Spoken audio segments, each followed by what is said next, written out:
part 1 of episode 4 with our coffee break with Dr. Mary Racelis, we learned that the urban poor are ordinary people with special problems. But if they have the tools and the confidence, they can accomplish tremendous things. To continue to listen to Dr. Racelis' wisdom, let's now go to the second and last part of this episode.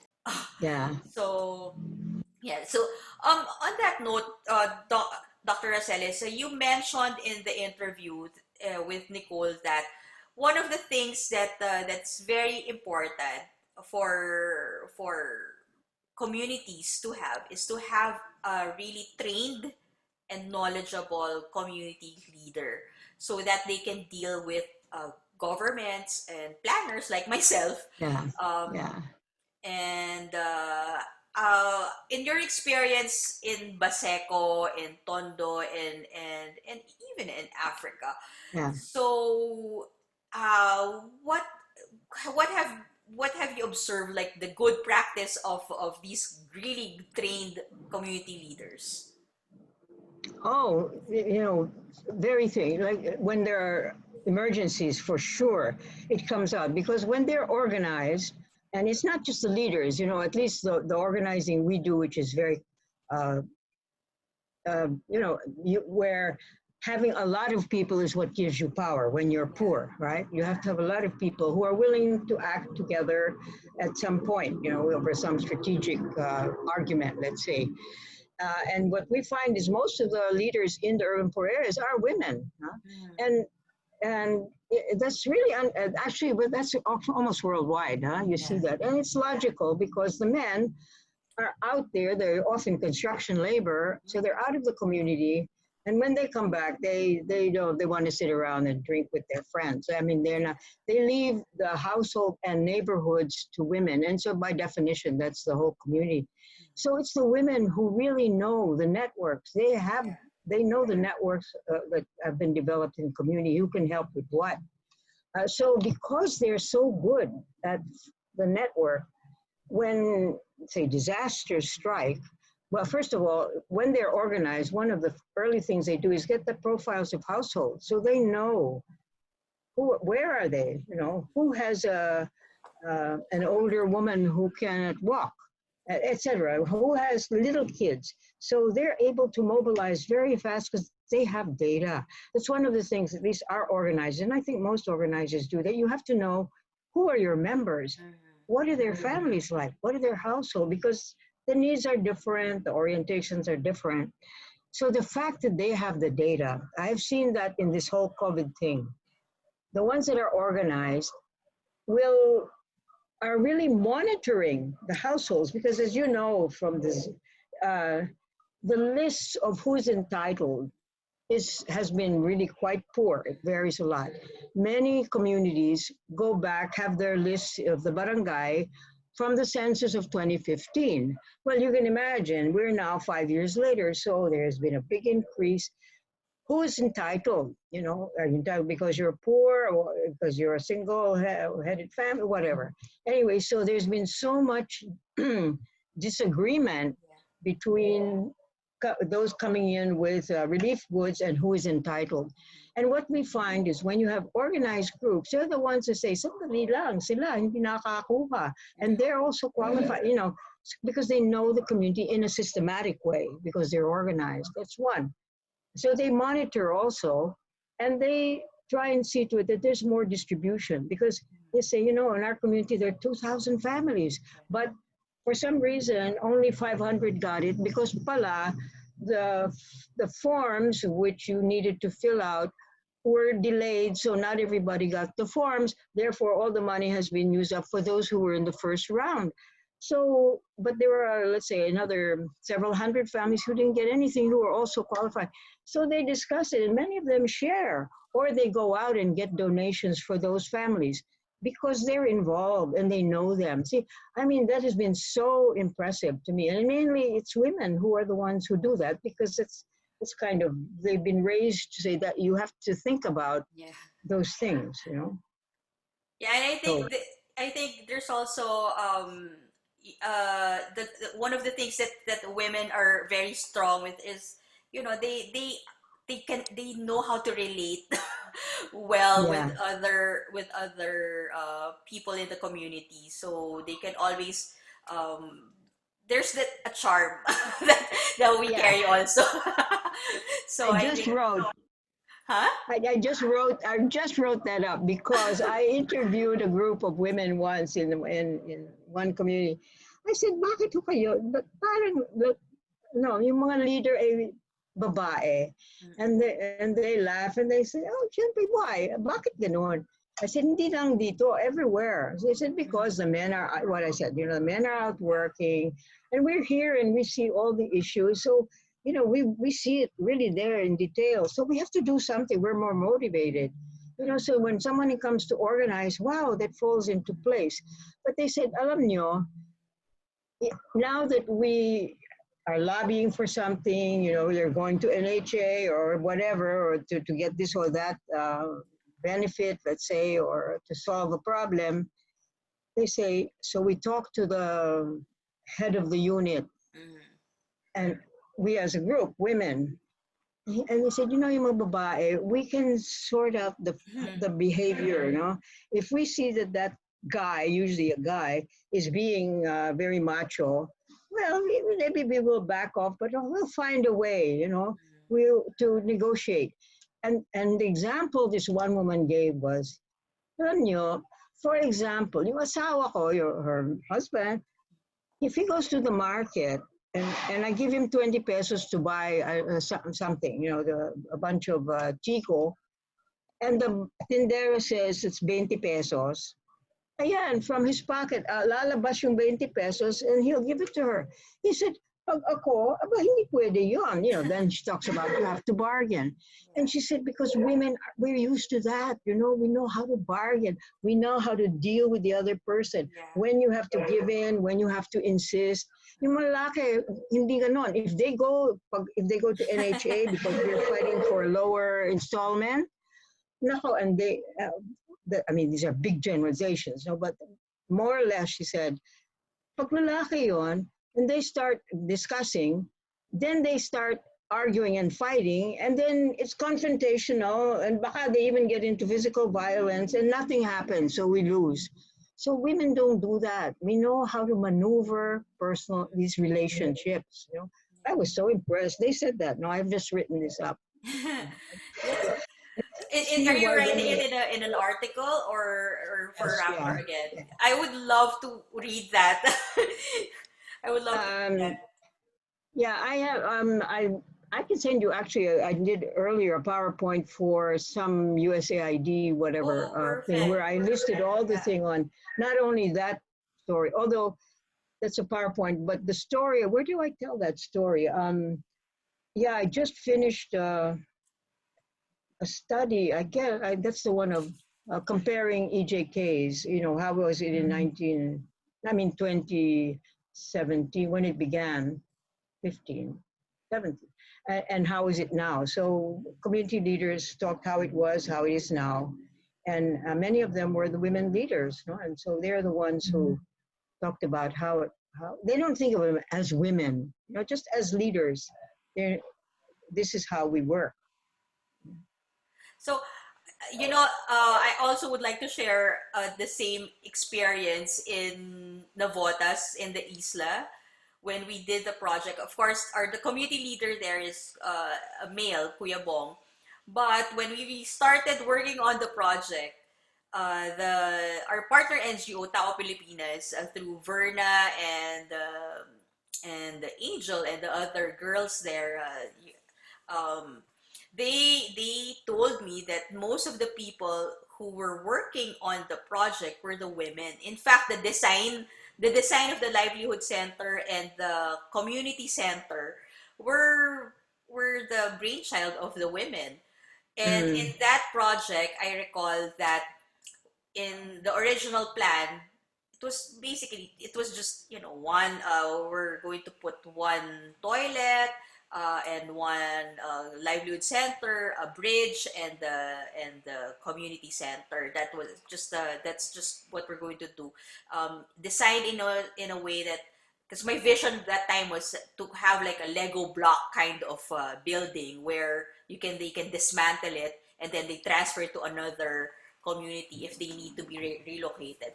And then the women insisted that, oh, there's still space here in the livelihood in the community center. Why are we only getting one passenger toilet? So they said we can put two more. So they have a three passenger toilet in that livelihood, and they were the ones who insisted because in that community of I think 150 or 100 households, they didn't have a toilet. Yeah. So they needed that, and they insisted, and which I really was impressed because they went against the original design. They said no, we want two more passenger, there's still space, why are we, and they asked, do we still have budget? They asked the NGO, and then the NGO said, yeah, we still have budget, we'll check budget, if it helps, fine, put it.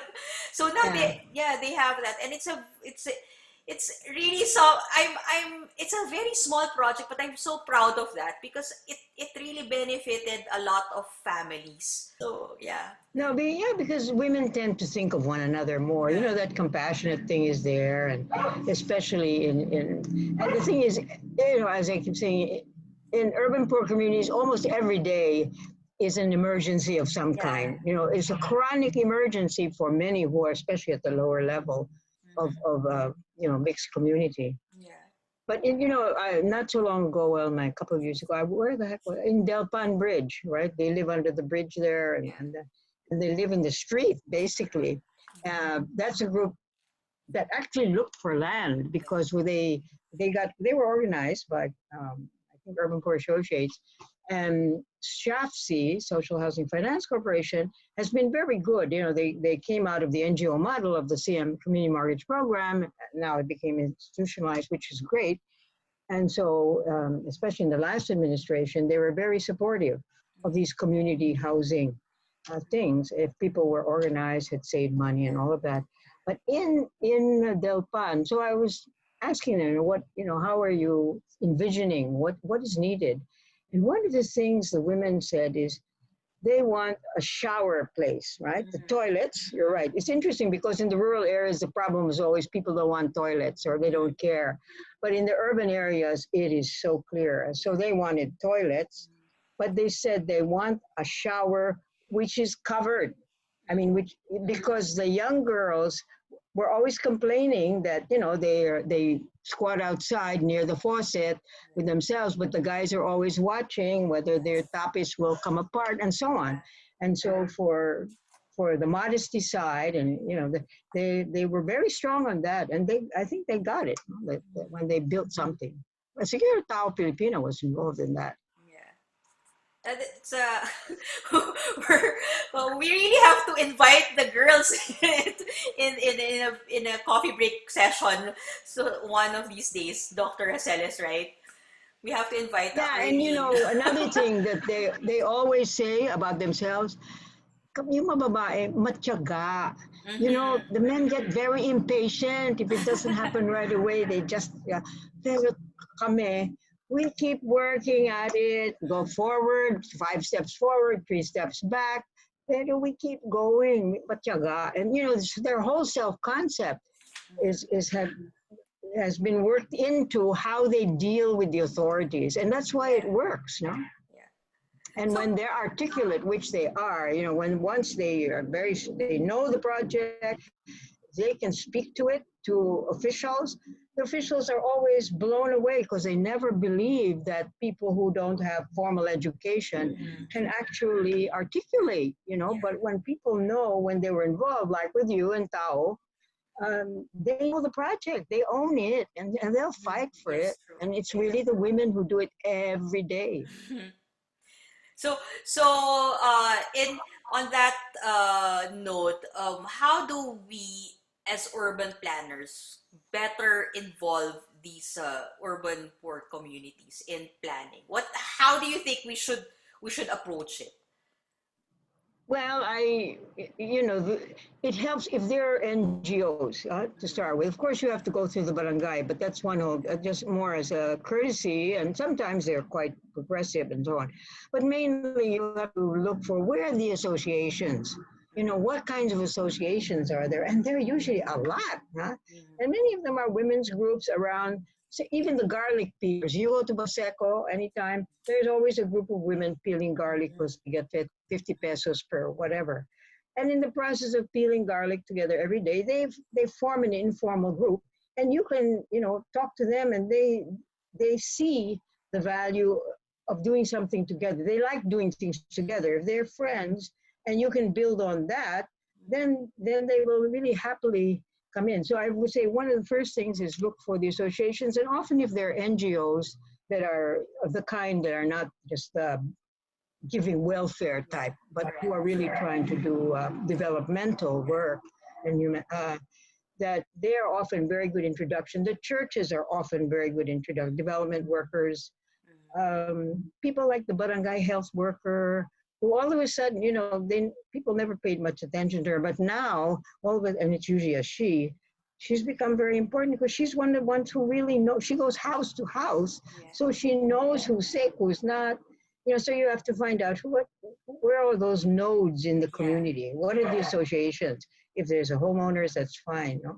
Or the Tricycle Drivers Association. If you want to get the men, then you look for the Tricycle Pajak Drivers Association, like that. But the main thing is to look for the existing associations, and if they need, to be organized, you bring in organizers to help them get organized, and then eventually they develop their own local organizers.